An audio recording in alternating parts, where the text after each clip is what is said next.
So, do you remember that last year you received a message from Instagram offering you the possibility of using the platform with privacy, dignity and free will for only 228 euros per year?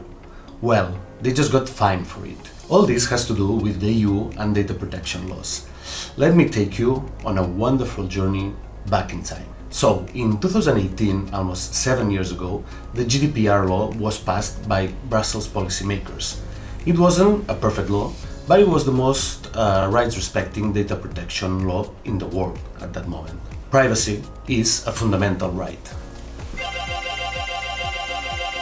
In order to have privacy in the online world, we need data protection to ensure personal information about our lives and about who we are is safe, and that we have control of who to share and who not to share our data with. Privacy and data protection are essential for us to live, to connect, to work, to create, to organize, and for lots of other things.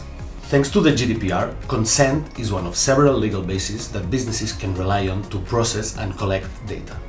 And when companies do rely on consent under GDPR, it must be freely given, informed, specific, and unambiguous.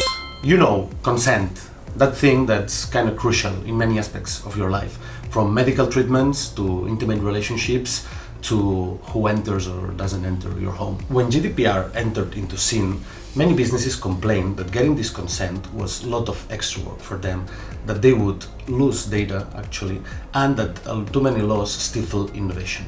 But that's not a new argument.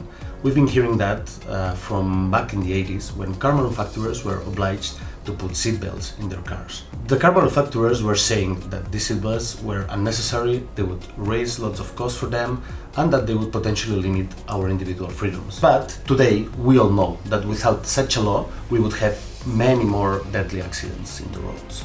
The GDPR is a great example of a law that actually improves people's ability to protect themselves and to have control over their own data.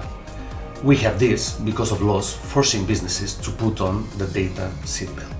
Just as we wouldn't let car companies to decide freely when to put safety belts and when they are optional, we shouldn't let platforms decide when our data rights are protected.